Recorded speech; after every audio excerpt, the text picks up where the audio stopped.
Are you wanting your marketing to convert better, to really hit home with your ideal client in a way that makes them go, hell yes, I need this? Of course you do. You want to be able to create a product and a service that your audience wants. And how you can do this is with human-centered design and design thinking, because this is taking a step back and putting yourself in your client and customer's shoes, not just selling to them, not just pushing a message to them, but really working out what it is that they need, what they want, and how you can actually best serve them. Hello, I'm Kate Emily and welcome to my channel. I'm a brand and content strategist and I help entrepreneurs just like you grow their community, build connection and convert clients on autopilot. So in this video, I share a chat I had with Anita Siek from Wordfetti, which is all about human-centered design and how you can start implementing some of these strategies into your business. She is a copywriting expert and she has her own agency and really knows her stuff. So stick around to find out what her 5 strategies are that you can implement right now. Hi, Anita. I'm so excited you're joining me on this chat. Welcome first up. Yay, I'm so excited. So I'd love to just start with a little bit about your background and where you've come from and how you started Wordfetti. Yeah, okay. So walk down memory lane. So I started Wordfetti probably around 5.5 years ago. It was actually a side hustle when I started Wordfetti. I guess to rewind back, I did the whole traditional thing, the going to university. I studied law and psychology. I then went and got a corporate job because that's what you're supposed to do, you know? And I got a job in government actually, which for anyone that is watching or listening, you know, when you've got a government job, it's like the creme de la creme. I lasted 3 years. Words and language has always been something that's fascinated me, but I just never thought I could actually literally do it as a job.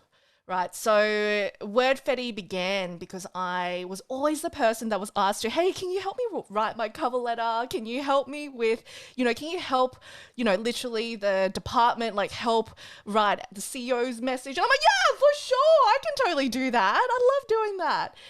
Not knowing that I was almost collecting all these different nuggets of, I guess, knowledge, experience, merged with my, I guess, understanding. When it comes to being a lawyer, you have to be so particular with the words and language you choose there too.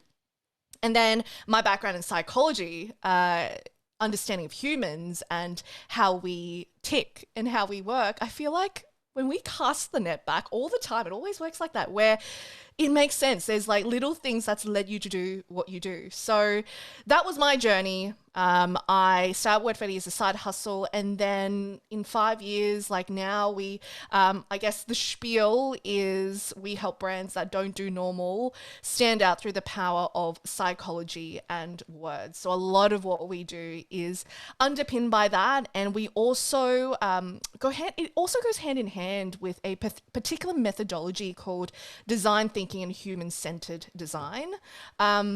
Which not many, it's starting to pick up, but it's, I guess, a particular methodology that, big brands like Airbnb to Uber have leveraged to really place, I guess, humans at the core. So yeah, that's what I do. That's my background and the A to Z to doing what I do today. Yeah, awesome. I love that psychology side of things is what's sort of driven you into your business. It's not that you had a marketing degree. You actually didn't use the word marketing at all in what you explained, because even though at the end of the day, it is marketing, words and the way you express what your business is about is a way of selling and is a way of promoting yourself. But it's so much more than that. It's not just a formula or something that you can copy and paste and put into your business. It's more about, working out what makes your ideal client tick. 100%. And I always say this too. I love what you mentioned there, because marketing and sales, where to think about it, it's a conversation. The conversation's already happening. in the industry, in your marketplace, your role as a marketer, as a copywriter, as a business owner is to continue the conversation. But you can't do that if you can't empathize or if you don't take notice or observe the conversation that is already going on, and you're just simply trying to push your product or push your service out there because you think that's what matters, when really what matters is you're solving a problem. So let's listen to what people are saying. Absolutely. Do you think that plays more to service-based businesses than product-based businesses, or it's equal to both, or? You know what? I feel like it is equal. I think when it comes to business owners, and I think like the biggest mistakes I see business owners make, whether or not it's product or service, we can't help but jump straight to the list of features and benefits, right? Like we can't help but be like, my product can do this, or my service, like it's a one-on-one strategy session and you get 1 hour or 2 hours and you get the list. Like we can't help but go straight to the list of features and benefits when it's so much more than that. Like the one-on-one strategy session, great, but like what you're actually selling potentially is after 1 hour or 2 hours, you know exactly what the roadmap is for, let's just say you're a business coach, you know exactly what steps you need to take to reach the goals. That's really what you're selling, not just the 1 hour or 2 hour strategy session, So I think it's definitely a different perspective. It's like switching the seats from you being the business owner, trying to tell people what's included, to switching to the seats of the audience and being like, well, what do they need to know? What are they feeling right now? And what do they want to see? Do you think this has developed more as there's more businesses and products and services and stuff out there? Because when I did my marketing degree back in the late 2000, so what was it, 2009, I graduated, we very much worked on the 5 Ps and, all those sort of, it was very formulaic in what we included around what the product was, what was included, what was its features, all that sort of stuff was basically marketing. And then now it's evolved into more of this conversation like you explained. Yeah, that's a really good point. It's not to say that those things aren't important. It's still important to know what you get. It's still important to know tangibly what you get. But I guess when you mentioned that, I think 2 things came up for me. Number 1 is there's never been more competition. Just in the last 2-3 years, there's been I think I read a statistic of like 30% up level of the amount of businesses that are now online. There is so much competition, and guess what? It's very easy to replicate a list of features and benefits. Very easy. You can literally go on a website and just see what your competitor is doing and create a product just like that, or create a service offering just like that. So I guess that has ignited this need for the search of something more. Cool. I have three products, 3 services that all have the same list of features and benefits. What is going to give me that something more? And I guess this leads me to, the second element, which people nowadays are not just buying because of a list of features and benefits. They are also expecting brands to stand for something, or either they buy to feel something as well, which again it's like a ever-changing element of marketing and the digital world, which I find absolutely fascinating. It's ever-changing, but the one constant is the human. It's the human who is going through this wave where things are changing left, right, and center. We had a pandemic. We had, there's no doubt more different environmental, cultural shifts that are going to happen in the next couple of years. But when you stay with a human, you're able to craft offers and speak to them and, again, follow on the conversation with what's already going on in their mind. So I think it's a bit of a mix. I think it's a bit of a mix of increasing competition, but also because as a result of that, people are now more outspoken than ever, and they expect brands to not just exist to sell them a product or a service. We as consumers and the economy as a whole, we want brands to do more, be more, which is a lot on businesses, to be honest. But it's what we as consumers are buying for now. It's not just a hand wash. We want a hand wash that is potentially going to give back, you know? Yeah, absolutely. And like you said, that competition piece is there's so many players in the market. Why should someone choose you over someone else? Yeah. Yep. So Yep. how would you explain human-centered design, and kind of where did you find it?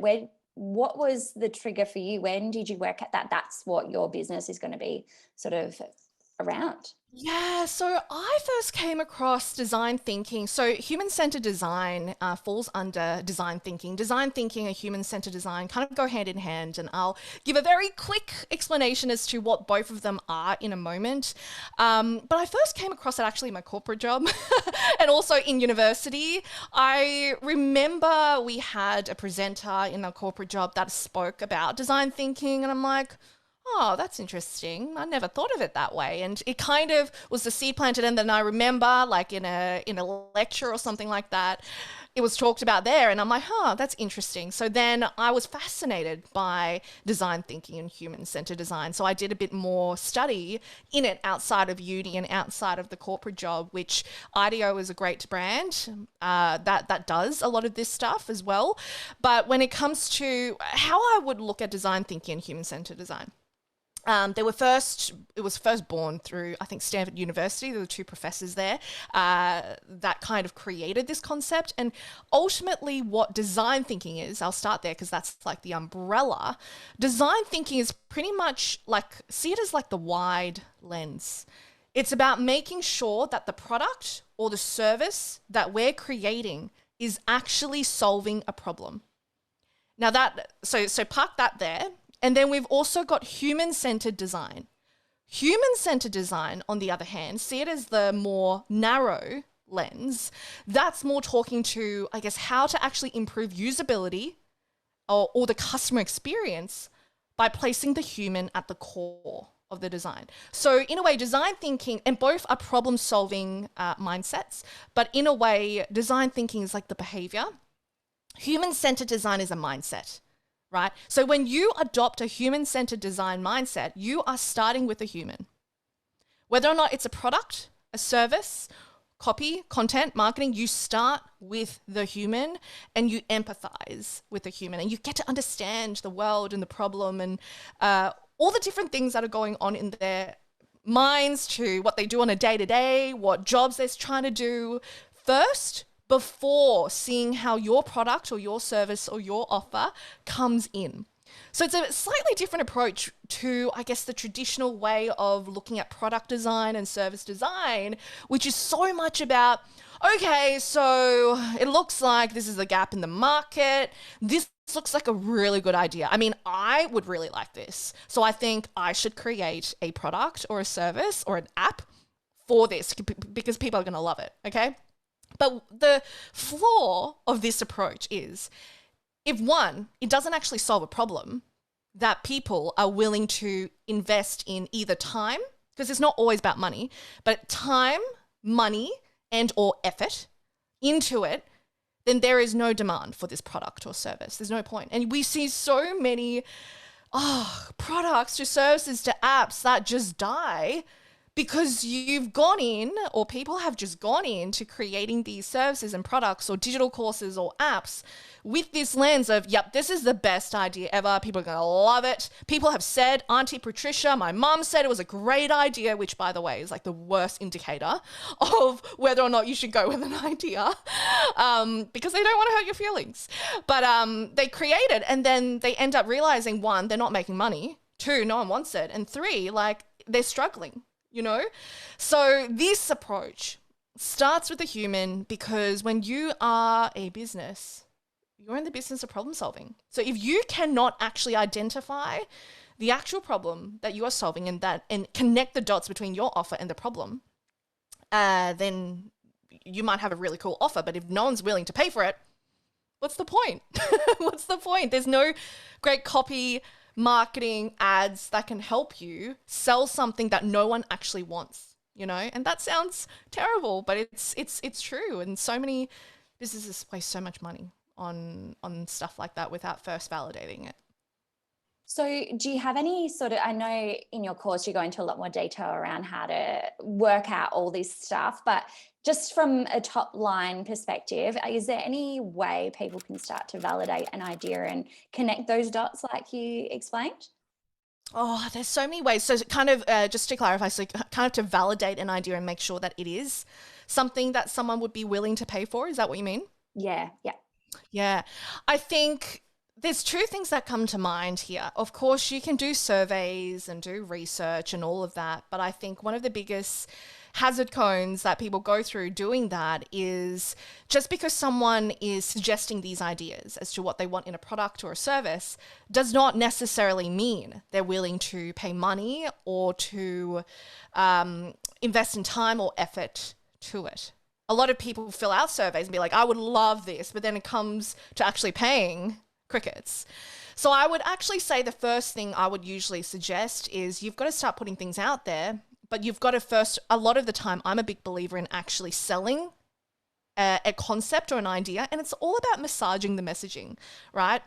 Because I could, for example, say, this course is all about, creating your brand DNA and brand strategy. But if that is not going to sing to someone, maybe I actually reshift the messaging angle to being like, well, actually, the real problem here is less about, just writing words and wanting to be a writer, but it's actually about them wanting to convert more. The crux of it is still exactly the same. But here I am thinking people want to, I don't know, be a better writer, being able to, create their brand strategy and all that, when really the real problem that they're wanting to solve is to convert more. So that's one example. You've got to play with the messaging, play with the copy, and put it out there. And once someone is willing to invest in the time, the effort, and or invest in money in the offer, and you've got 2, 3, 4 people on board, then I personally believe that is validation. So that's exactly how we created Wordfetti Awards. So we created, that's one of our signatures program. We actually sold the concept and what we wanted to teach first before actually creating it. And that was how we validated it. So I remember when we first ran the first round at beta, 2020, it was just in the middle of COVID, we started to put this idea out there that we wanted to create this, and we tested a lot of different angles, and the one that stuck was the one that was related to conversions, related to how words connect to sales, and that was the one that stuck. And yeah, so that's one way that you can kind of validate an idea. Put it out there and keep massaging and testing the message. When you're talking about testing a message, is that through your social media or through emails, or did you have all these ideas lined up and you were just ready to just see what got the most engagement, or were you actually creating new products almost for each of these ideas? No, definitely not creating new products for this. So I would probably say, so we launched our flagship program March 2020, but we started to test messaging 3 months prior. So what that meant for us, there's a number of different ways, but what that meant for us is we would start creating content both through the podcast. So we've got a podcast, but also through social media. We chose one content channel, which for us at that time was Instagram. And we started to put our content out there, and we started to look at the data and the statistics of what would actually get people talking, what people also, we even had, I remember one post that was just like, if you were to describe copywriting in one word, what would it be? And we would then look at the language that people would use simply through that. And we had another question that was like, if you had a magic wand to literally to tomorrow and for your business, what would it be? And a lot of people, again, added in their ideas, and we looked at patterns. A lot of people were saying, the fact that we don't have to worry about cash flow again, the fact that the products would just sell without me even having to do a full launch, or it would just sell out. So then we started to put pieces and pieces together and realize, well, that's interesting. Again, that's the conversation that's happening with our audience. So once we started to test our content through social media, through the podcast, see which one also got the most listens on podcasts. Again, there was one that was talking about brand strategy. This is 2 years ago now, but one was about brand strategy and another one was more about conversions. The one about conversions got so much more listenership than the other one. when both kind of is still, they go hand in hand, but it was just presented differently in terms of messaging.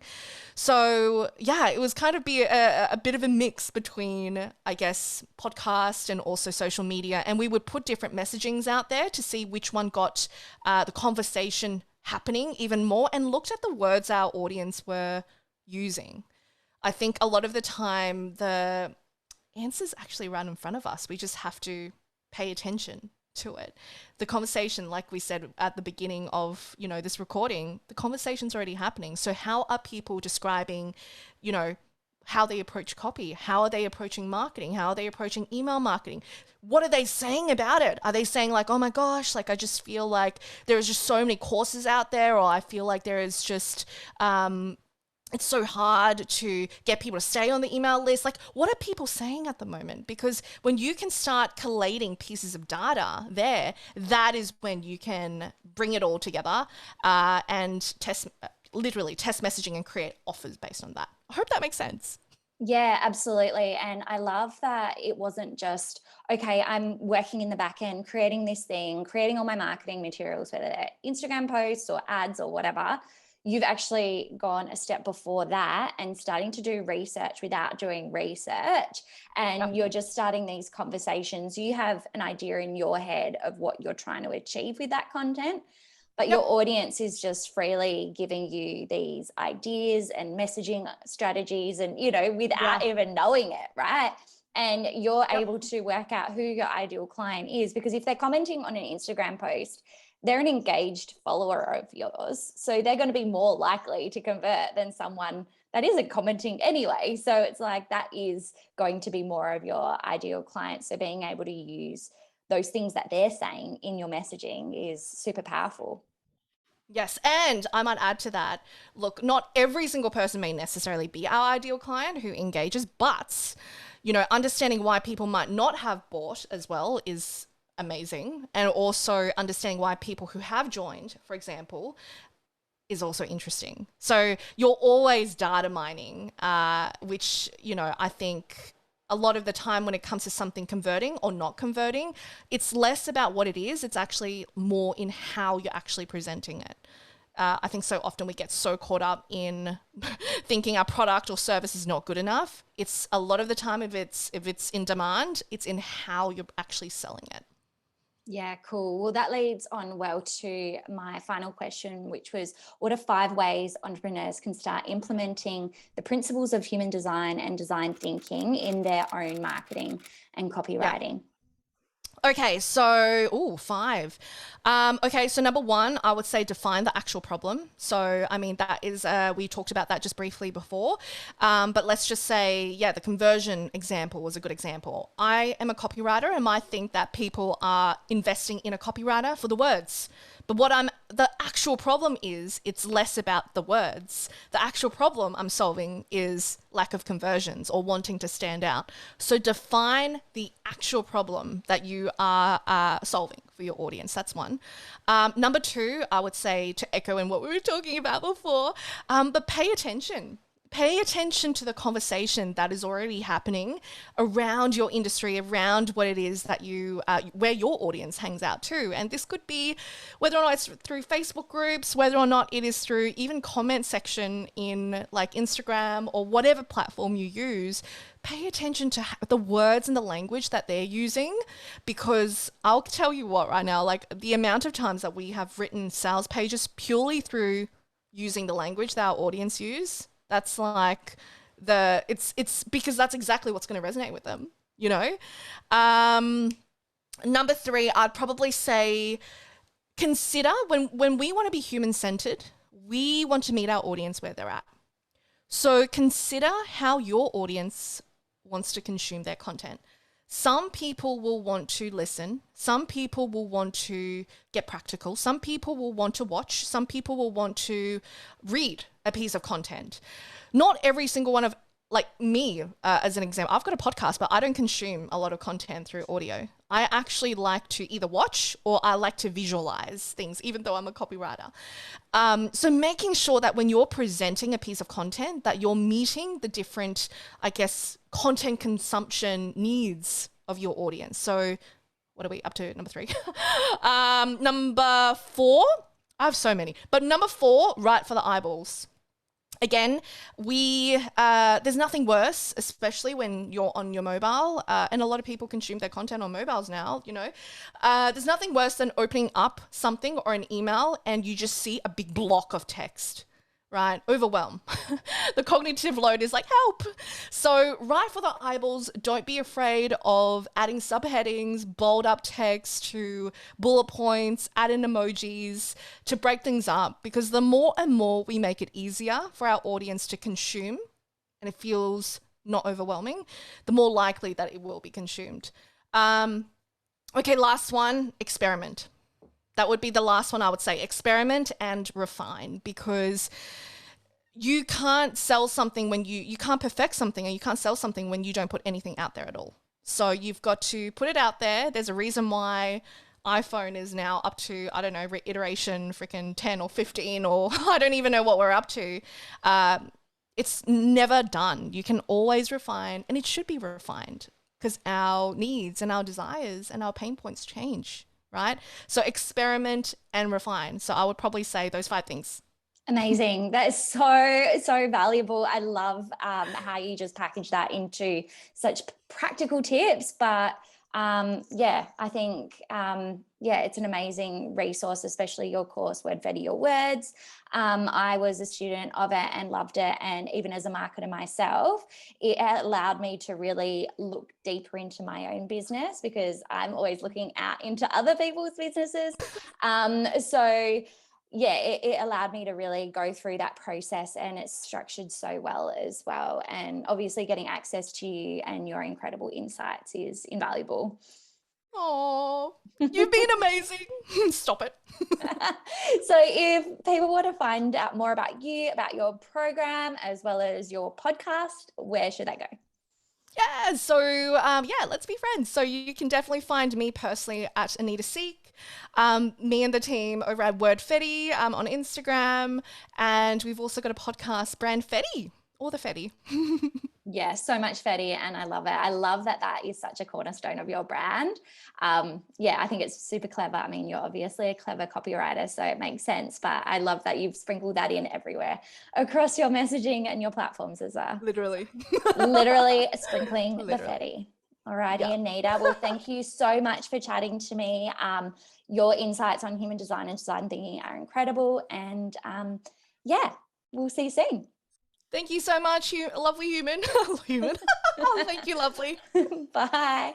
So what did you think? I hope you loved this video. If you did, give it a thumbs up. Anita is a fantastic resource, so go and follow her across Instagram and check out her website. But she's also given us a little freebie, so check out the links below, and there's a free download for you that is full of so many strategies and tips that's gonna blow your mind. So that's it for me for today. If you are new here, please consider subscribing, as I release new videos about entrepreneurship, marketing, and growing your business online. So if that sounds like something you need more of in your life, hit that subscribe button. But if you'd love to check out some other videos with other business owners who are sharing their top secret marketing strategies, then go and check out this playlist. Otherwise, I'll see you back here next time with another video I know you're gonna love. So until then, bye for now.